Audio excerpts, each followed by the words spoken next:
for the introduction. Yes, so one way to interpret this talk, and that's the wrong way, would be that this is just about combinatorics and addition. There's the correct way to interpret this is that there are certain problems, specifically questions around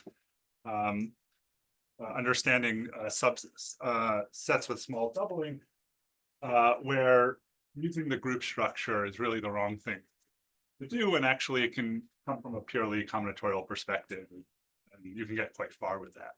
So this is based on joint work with David Conlin, Hui Pham, and Liana Yepremian. Yeah, so I'll start with the combinatorial problem, but we'll quickly get to additive combinatorics. This combinatorial problem comes from Ramsey theory, which contains many deep results, which show that every very large structure contains a large, well-organized substructure. And Ramsey's theorem guarantees that every very large graph contains a large clique that's a complete subset of vertices where every pair is connected by an edge, or an independent set. That's a set of vertices where there's no edges between them. The Ramsey number R of n is the minimum big N, such that every graph on big N vertices contains a clique or independent set of size little n. And just to see examples that are small, the 5 cycle has no clique or independent set of size 3. The 5 cycle happens to be the Paley graph on 5 vertices. And although every 6 vertex graph has a clique or independent set of size 3, so the Ramsey number is 6. This was a problem on the 1953 Putnam exam. The next Ramsey number is 18, and the lower bound construction is given by the Paley graph on 17 vertices. So this graph has no clique or independent set of size 4. And so one might wonder if Paley graphs are good sources of Ramsey graphs more generally. What about the 5th Ramsey number and the 6th Ramsey number? And there's a famous quote of Paul Erdős about this problem. He says, suppose aliens invade the Earth and threaten to obliterate it in a year's time unless human beings can find the Ramsey number for red 5 and blue 5, so the 5th Ramsey number. We could marshal the world's best minds and fastest computers, and within a year, we could probably calculate the value. If the aliens demanded the 6th Ramsey number, however, we would have no choice but to launch a preemptive attack. This is just a hopeless task. And if you think about, for a moment, a brute force approach, it's going to be computationally impossible to do. If, for example, we were trying to understand the 6th Ramsey number, we wanted to check all graphs on 102 vertices.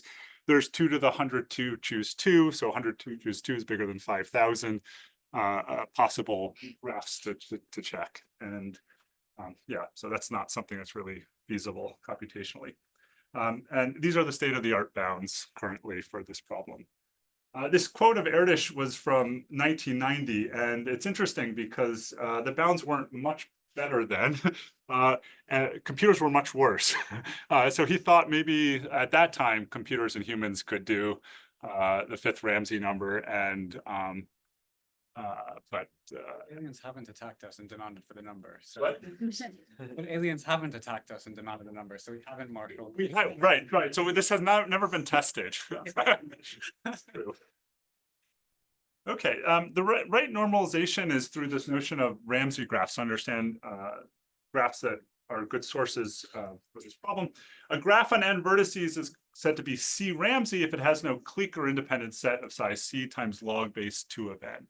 And this is because Ramsey numbers grow exponentially in little n.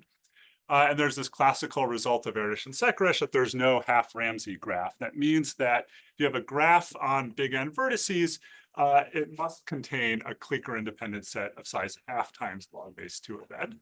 And this half was stuck as a constant. There were improvements at lower order over the years until recently. There was this work that finally broke the half barrier, that there's some epsilon greater than 0 such that there's no half plus epsilon Ramsey graph. So this gives a better exponential constant upper bound on Ramsey numbers. On the other hand, one of the early and very influential applications of the probabilistic method of Erdős is that almost all graphs on n vertices are 2 Ramsey. And the proof of this is very simple. Many of you have seen it before. I'm just going to quickly go through it for those who are not familiar with it, and to remind you about it if you've seen it before. So we're going to let n be 2 times log base 2 of big N, and don't worry about the fact that that might not be an integer. Consider a random n vertex graph. This is big N. The probability that a given set of little n vertices forms a clique is going to be 2 to the negative little n choose 2, because each pair of vertices has probability a half of being an edge, and these edges come independently of each other. And so the probability that G is not going to be 2 Ramseys. It's just that most of the expected number of cliques are independent sets of order little n, and then you can just compute that, and it turns out with these parameters is little o1. So not only is there a graph that is 2 Ramsey, but actually almost all graphs are 2 Ramsey. And so they're everywhere. So what about explicitly constructing such graphs? This is a famous open problem in this area that explicitly constructs C Ramsey graphs for some constant C. So we don't know how to do this.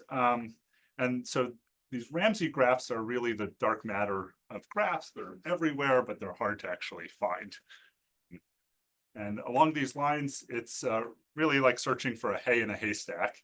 So this is a photo of a performance artist in Paris, and he's searching for a needle in a haystack. But this problem is really looking for the piece of hay in a haystack, and every time you go in and try to pick out that piece of hay, somehow you end up with a needle.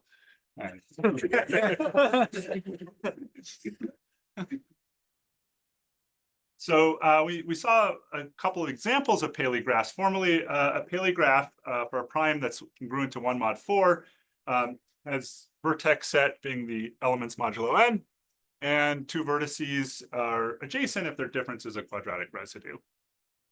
And we saw some examples that show that P5 and P17 give tight lower bounds on the 3rd and 4th Ramsey number. Maybe these are good sources in general. And that's actually believed to be true up to a point. So Montgomery showed, assuming the generalized Riemann hypothesis, that the clique number of the Paley graph on big N vertices is going to be at least log n times log n for infinitely many n. So I would think actually that for most n, it is big O of log n, that they do form Ramsey graphs, but you can show that for some sparse sequence that they that this is not true. And unconditionally, there's results that give you something like grow slightly faster than log n times log n for infinitely many n. In the other direction, there were 2 groups that independently improved the previous upper bound, which is due to Vinogradov from the 50s on this problem. So he gave an upper bound, which was square root of n, and this recent improvement is by a constant factor. So we have this very large gap between our understanding between the lower bound and upper bound for cliques and Paley graphs, and this is a challenging problem in number theory. It still wouldn't be explicit because we can't find primes, right? It depends on what your notion of explicit is. So there's different notions of explicit, and some notions it's fine because there are primes between n and 2n, and some stronger notions of explicit.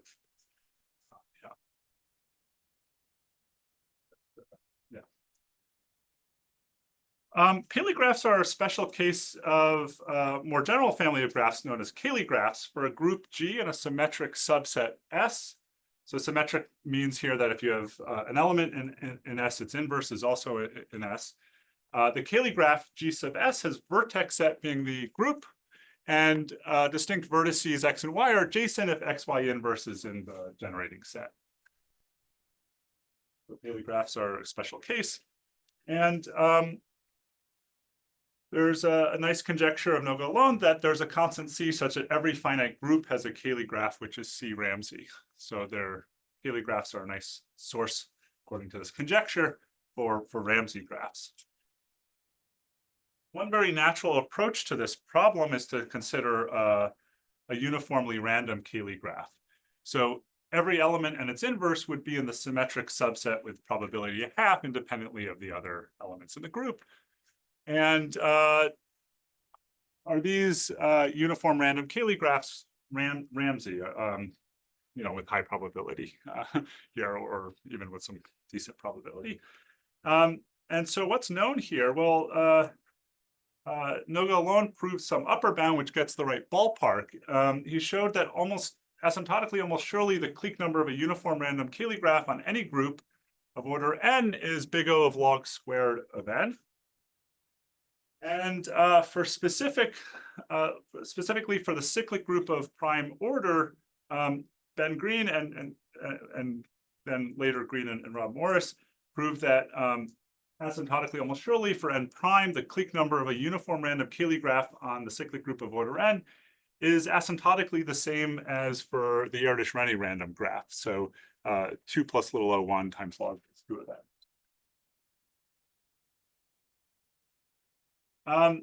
Now, there are some limitations to looking at random Cayley graphs on f2 to the d. So here your graph's going to have 2 to the d vertices. Asymptotically, almost surely, the clique number of a uniform random Cayley graph on f2 to the d is going to be log n times log n. So you're going to have an extra log n factor. And the reason for this is that f2 to the d has a lot of subspaces, which are really subgroups here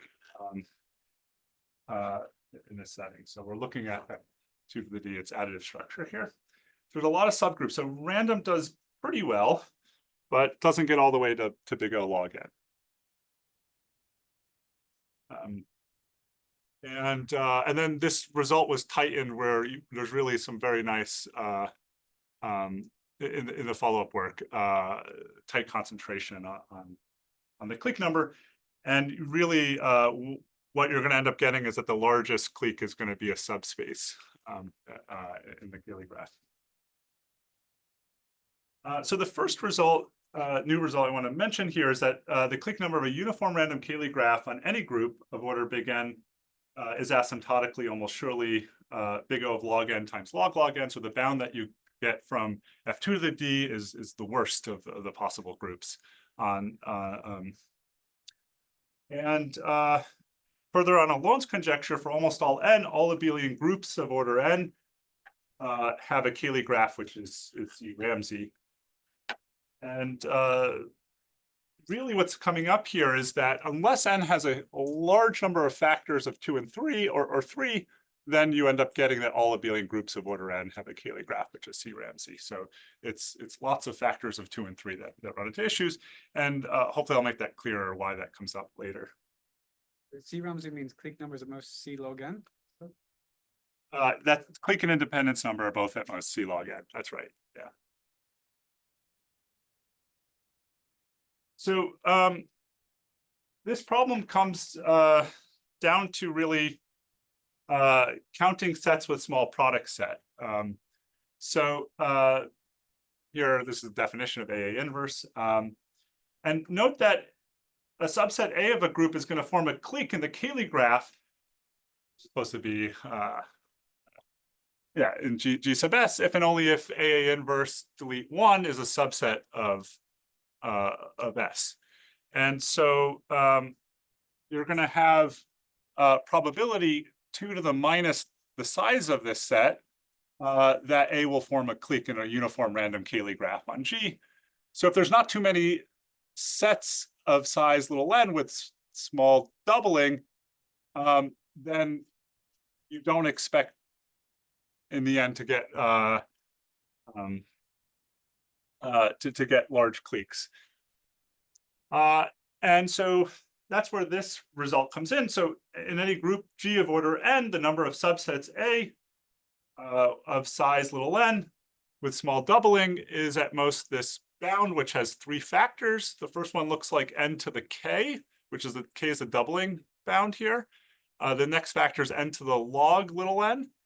So that's the size of the subsets we're counting.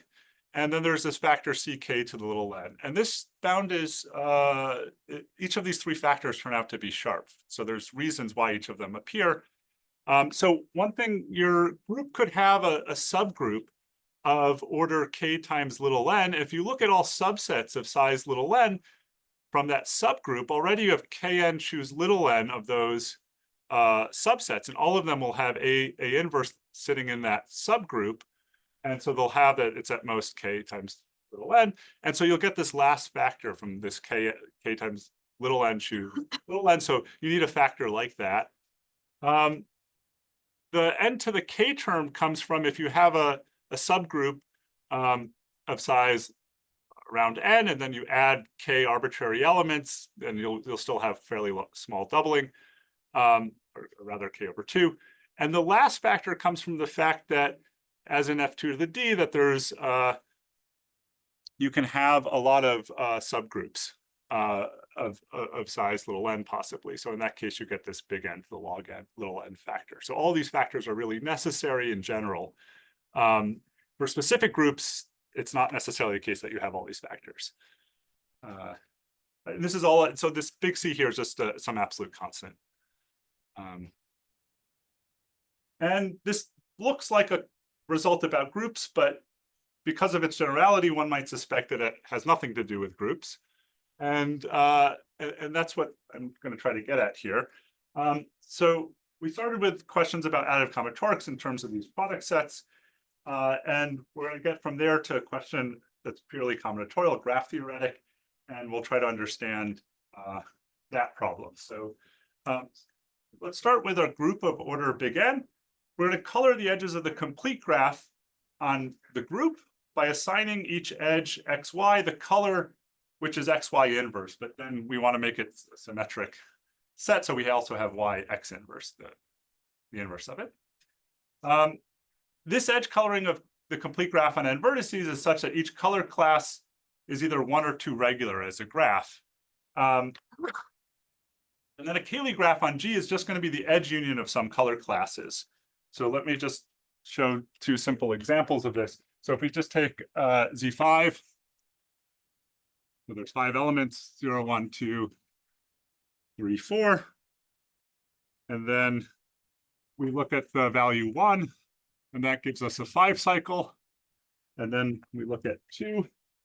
There's the other value, we get another 5 cycle going around in terms of differences. And any Cayley graph on Z5, we take some collection of the colors and we just take the union of their graphs. So if we take neither of the colors, it's just an empty graph. If we take one of the colors, well, if we take the blue one, we get C5. If we take the red one, we also get C5. If we take both of them, we get the complete graph on 5 vertices. There's only 3 Cayley graphs on on Z5. There's the empty graph, there's the 5 cycle, and there's K5. And this is, each color class here is 2 regular. So that is degree 2. If we look at another example where we have for Z2 squared, so we might write these as 0, 0, 1, 1, 0, 1, 1. Then we get 3 color classes. This example, and each of them form a perfect matching. Okay. So I want to think about these pictures and these drawings and edge colorings of complete graphs, and just forget about the fact that they came from a group. And what about these edge colorings are important for us? And so we're going to study this more general graph model. We consider an edge coloring C of a complete graph. And an entangled graph is the edge union of some of the color classes that we have here. So just as the same as in this general setup for groups, the random entangled graph G sub C of P is formed by including each color class with probability P independently. So the point of is, why do we call these entangled? Well, if you have 2 edges of the same color, they either both appear or neither of them appear in these entangled graphs. And so this is a natural generalization. So from a group, we get this edge coloring, and this is a natural generalization of random Cayley graphs. We say the coloring C is delta bounded if each color class has maximum degree at most delta. And in the case that we started with groups, each color class has maximum degree at most 2. And so it's always going to be 2 bounded in these examples. And one can wonder about what we can say about the clique number of random entangled graphs if it's delta bounded. The delta bounded condition is really necessary. You can look at, if you don't have it, And you can get things to look very differently in that case. So it's not that useful, it seems, to look at that case. A good example besides those that come from random Cayley graphs, if you take a rainbow coloring, then this just becomes the Erdős-Rényi random graph. So if it's all the edges are different colors, you get that as a special case as well. Okay, any questions about this? Okay. So the results that we mentioned earlier also extend to these delta bounded edge colorings of the complete graph on big N vertices. The number of little n vertex subsets that have at most kn colors on its edges inside is at most the same bound we saw earlier. Through an application of Ising's theorem, you can assume that this delta is 1. So Ising's theorem tells you if you have a graph of maximum degree delta, then you can edge partition it into delta plus 1 matchings. And so those will, so you can split each color class into delta plus 1 further colors and just basically apply the theorem in that case. So you can assume the edge coloring is proper, that any two incident edges have different colors. I want to say a little bit about the proof of this result. I'm going to prove something. I'll show you something weaker than this, but it's enough for the purpose of getting good bounds for the clique number of random Cayley graphs. So instead of k plus log n in the exponent, we're going to show how to get k times log n. And then a harder proof, Hoy will say more about this in his talk, gets the k plus log n, and which has further applications. So how to get k times log n? Well, we'll prove something even weaker, and then I'll explain how to use the same proof strategy to get this result. So here's a simple proposition. Every proper edge coloring of the complete graph, k sub little n, with k times little n colors as a spanning tree that uses few colors. K times log of little n colors. These are different kns. This is k sub n. This is a complete graph on little n vertices. This is k times little n. Not at all clear, I'm sorry. This turns out to be sharp up to this constant factor here. So if you really want a spanning tree using few colors, it's going to be k times log little n. If you want an almost spanning tree, so 99%, you can get to k plus log little n. And that's, with some additional things, enough for these counting bounds. Probably the most naive approach to this works. So you start off at a vertex and you just keep adding colors one at a time until trying to connect up as much as possible as you add each new color. So after I steps, you'll have some subset of vertices, vi, that you can connect with a tree using at most I colors. Now you have the complement of vi, which is most of the graph at this point. And there's some number of edges between them, and you're going to pick the most popular color that goes between them. And that'll give you a matching between vi and its complement, because the coloring is proper. So you have this matching, and then each of the vertices on the right now get added to vi plus 1 for the next step. So how many edges do we have here between these two sets? We have E of vi times, well, this is just vi times n minus vi.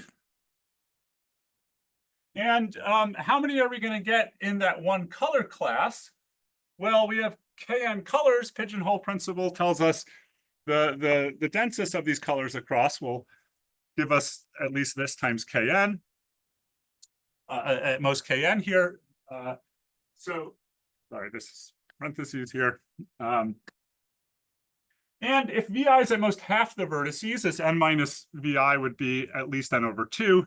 So this would be greater than or equal to Vi times n over 2 divided by Kn. And so we get Vi divided by 2K here. So we're going from Vi, and the next step we're going to be able to add for one color Vi over 2K.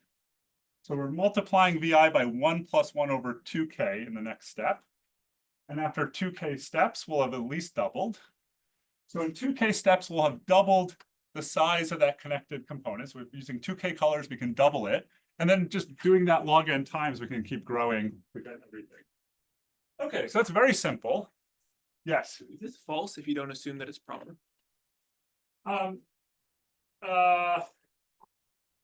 So if you assume every color class is bound to degree, yes.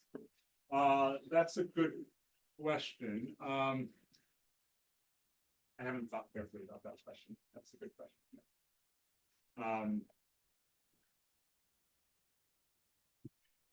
Probably the answer is yes. I just don't have an answer off the yeah. Okay. But how do you turn this into a counting bound where the exponent would be k times log n? Well, you try to basically use little information to discover a subset of size little n. So we have a subset of little n vertices of the complete graph on big N vertices. Let's pick a starting vertex. So there's going to be big N choices for that starting vertex, and we could just apply this argument at each step. Now, at step I, we're picking a color, so we have to figure out what color we're going to pick. And there's at most big N squared choices for that one step. And then we're going to get a certain matching. It will be of some size here. And we have to figure out what things within Vi it gets matched to. So suppose we already discovered what Vi was. And we're trying to discover what Vi plus 1 is using not that much information.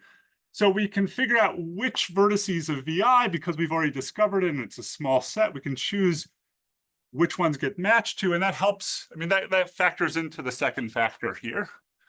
So there's not many because Vi is going to be of size at most little n here. It's small. And then once we've figured out what things get matched to, they have at most one edge from each color. So once we know it, we're going to add in its neighbor in that color that we've picked out.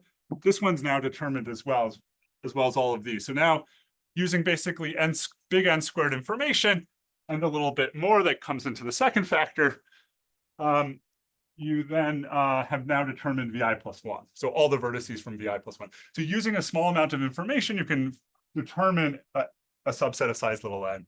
And the amount of information you need is this term with a k times log little n. So that's a sketch of the proof. Any questions about that? Yeah, Freddie. So to get from n over 2 to the full it's symmetric just basically. start again and then meet in the middle or something. Exactly. So you can apply the same argument to the complement and get, yeah.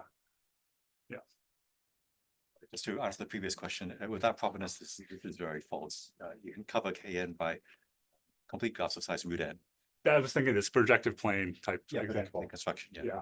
Color each monochromatically. Yeah. Yeah. I was thinking that, but I didn't want to then go off on a tangent deciding whether it works or not, but thanks. Yeah, so this implies just through this first moment calculation that if an edge coloring of a complete graph is delta bounded, then asymptotically almost surely the random entangled graph will pick every edge, pick every element, pick every color with probability p independently has small clique number. Okay, I want to talk about an application of these ideas to improved communication through repetition. Improved communication through repetition. Okay. So this is a problem in information theory. The nth power of a graph G has vertex set being the nth power of the vertex set of G. And two vertices, these are going to be strings of length little n, will form an edge. They have to be distinct. And for each coordinate I, either they're equal in that coordinate or they form an edge of in the original graph. So you look at each coordinate and they're supposed to either be equal or they form an edge. And that tells you the power of the graph. And this is important in information theory because it's the maximum number of messages a channel with confusion graph G can communicate without error in n uses. So just as an example, here's the 5 cycle. The independence number of the 5 cycle is 2, and it's realized by the independence set 0, 2. So if this was your confusion graph, you can send the message 0 and 2 without confusion here, with one use of the channel. In two uses of the channel, one simple way to get a decent number of messages is to basically square the independent set, and you would be able to get 4 by doing that. But the independence number actually is 5. It's bigger. And more generally, so C5 has a property that's self-complementary. And if you have a self-complementary graph, the independence number of its square is at least the number of the size of the graph, the number of vertices of the graph. And indeed, you can write down an independent set. So your vertices of this independent set are going to be x comma pi of x, as x ranges over all the vertices, and pi is an isomorphism from G to its complement. And it forms an independent set. And the reason is that if you have a pair of vertices in the square, x pi of x and y pi of y, if x and y are adjacent, then pi of x and pi of y will not be adjacent because of because of this isomorphism. Okay. The Shannon capacity of the channel Cn of G, well, that's a step toward the Shannon capacity. So with n uses of the channel, you have this capacity Cn of G, which is this number of messages to the 1 over n. 1 over n is the right normalization here. It's the maximum number of messages per use of the channel in n uses. And the Shannon capacity is this limit as n goes to infinity of the Cn of G. We know very little about this, the Shannon capacity of a channel. We saw earlier this lower bound for the 5 cycle of square root of 5 that happens to be sharp, but we don't know the Shannon capacity of a 7 cycle, basically anything. And a good example to show how poorly we understand this, if you take the Erdős-Renyi random graph on, say, big N vertices, you get a lower bound on the Shannon capacity because it has an independent set on the order of size 2 log n. And as an upper bound, there are other techniques that give square root of n for this, but we don't know how to close the gap at all in this problem. So understanding Shannon capacity seems like it is a fundamental problem where we don't really understand it well. So in terms of improved communication through repetition, Alon and Orlitsky proved that there are self-complementary Ramsey graphs. And so C1 of G, which is the independence number of the graph, we know then is going to be theta of log of the size of G. And because it's self-complementary, we get C2 of G is at least square root of the size of G. So just by using the channel twice, you can do a lot more communication than you can through using it once. That's the sort of the take-home message here. They made a stronger conjecture, and it would give it results, an analogous result for the Wittenhausen rate for dual source coding, which is more closely related not to the independence number of the graph power, but to the chromatic number of the graph power. They conjecture that there are self-complementary Ramsey-Cayley graphs. So we knew that before that there are self-complementary Cayley graphs, self-complementary Ramsey graphs. We knew that there are Ramsey-Cayley graphs, but we didn't have all of these things together.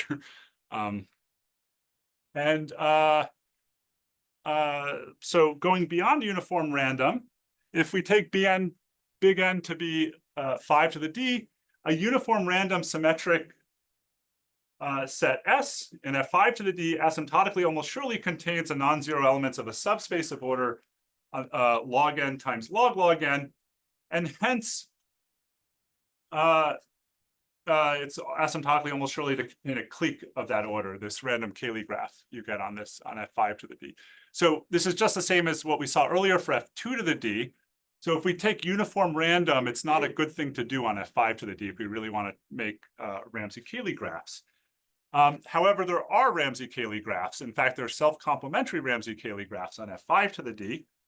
And again, we're going to use this result that if you have these delta bounded edge colorings of a complete graph on big N vertices, the number of little n vertex subsets with at most k times little n colors is at most this bound. And from this bound, if it's enough to show that there's a random self-complementary Cayley graph on F5 to the D, in which each possible clique has some reasonable amount of doubling, that the size of A minus A is at least A times log A, the size of A, so that the doubling of A is at least log of the size of A. And the reason for this part is just that you'd like the K here to be bigger than the log little n. So if you have that, then basically that's this log little n is the thing that's annoying in terms of why we're getting this extra log factor here. And A has probability of being a clique similar to what you would do if everything was uniformly at random, 2 to the minus a constant times the size of A minus A.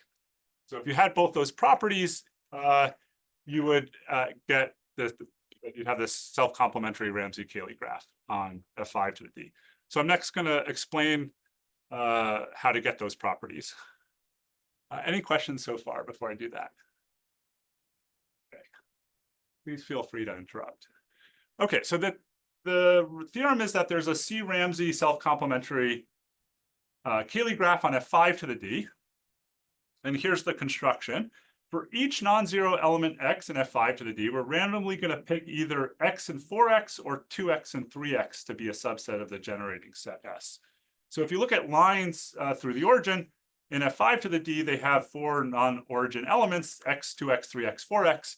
And by picking one of x, 4x, x and 4x are inverses of each other. This is all written additively. If you get exactly one of them to be in S, then you get a number of nice properties. One, S is symmetric.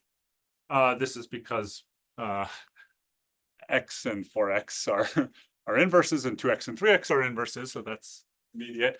The fact that it's self-complementary comes from the simple isomorphism that we send x to 2x. So if we knew x was in our generating set, then 2x wouldn't be, and 4x would be. Okay, and if x is in S, then 2x is not in S, this construction. And so how do we use these properties to get what we're looking for? Well, we'd like to show a doubling bound. And this third property here, if x is in S, then 2x is not in S, tells us that if we had a potential clique A, so each so it has a positive probability of actually forming a clique. So we have A as a subset of our group, and if it has a positive probability of being a clique, it forces that all of the A plus 2 times little b, little a plus 2 times little b, where A and B range over A, it'll all be distinct, all those A squared such terms. And so we get the size of A squared is equal to the size of A plus the dilation, the sum set of A and the 2 dilation of A. And then trivially, that's at most the triple sum set, A plus A plus A. And the last inequality here is this Plunica-Ruja inequality. And from this, we get that A minus A would have to be at least A to the 4th third. So if there's any clique in this random Cayley graph, it's going to have large, a large doubling. And all we needed was A times log A. So this has a lot of room here for this. The other property that a set A has very small probability of being a clique comes very easily in this proof. Yeah, so that's the kind of more obvious direction here. Any questions about this? Okay, so what are some other results along these lines? You can generalize this idea for other for other groups. On general vector spaces, you can get that if, as long as the characteristic of the vector space is at least 5, you can get bounds that match the Erdős-Renyi random graph using a similar strategy, and you can get self-complementary such Ramsey-Cayley graphs if the characteristic is 1 mod 4 in general. And then in terms of proving results for abelian groups more generally, this type of strategy works well if your group has order which is relatively prime to 6, and so you can do a similar strategy in that case. And then if you want to do it for more general groups, if your group has a large subgroup which is abelian and has order relatively prime to 6, you can do the same construction in that subgroup and then uniformly at random outside of that subgroup, and it turns out to work nicely. So this allows you to get a large doubling in potential cliques, and then you can use these counting bounds. Okay, so I want to talk about more general random graph models before wrapping up. We saw several random graph models already, and they each have a certain independence to them. And it seems to be nicely captured by this notion of delta independent random graphs, which we introduced here. So suppose you have a random graph G, and each pair E of vertices appears as an edge of the graph with probability P sub E, and appears independently of all edges apart from those in a graph G sub E. So you know which this G sub E captures which other pairs this pair E, whether or not it appears, depends on. We say that G is delta independent if the max degree of this graph is at most delta for each pair E. And this looks a lot like what happens in the Lovász local lemma. In the Lovász local lemma, you have these bad events, and each bad event is independent of all but a bounded number of other bad events. Here, we actually have a weaker condition. We can have it can be dependent on an unbounded number of other other pairs, just that they form a bounded degree graph. So that's the right condition here. And there's lots of random graph models that have been previously studied, and the random entangled graphs is also new in this work, that fall under this type of random graph model. And more generally, you can show some results about this. So the first result, so you fix P between 0 and 1, and we have a delta independent random graph on n vertices where each pair appears as an edge with probability P. And as long as delta is not too big, you can't beat the Erdős-Renyi bound. So any random graph model you can cook up in this form can't do better than Erdős-Renyi. It has to asymptotically be at least that of Erdős-Renyi random graph model.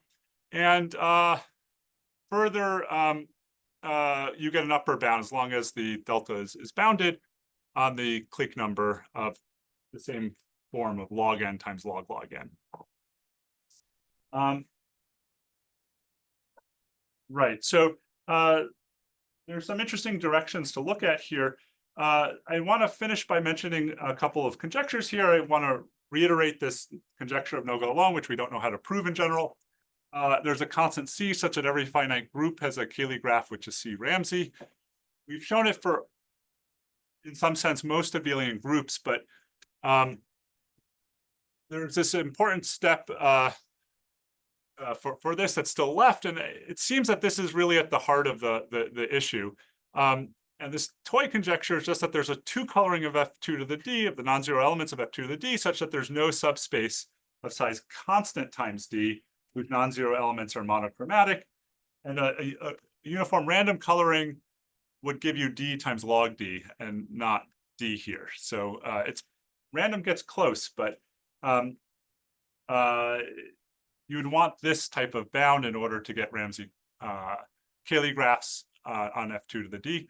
And in some sense, just trying to avoid subspaces being cliques from this here. So, but this seems to be at the heart of the issue here. And this may not be the truth. It may be that instead of C times D, the truth might be much smaller than this. We know it has to grow to infinity with D, and even there's some bounded number of logs. Bound here follows from, for example, for work of Sanders on quantitative bounds on Rahdo's theorem.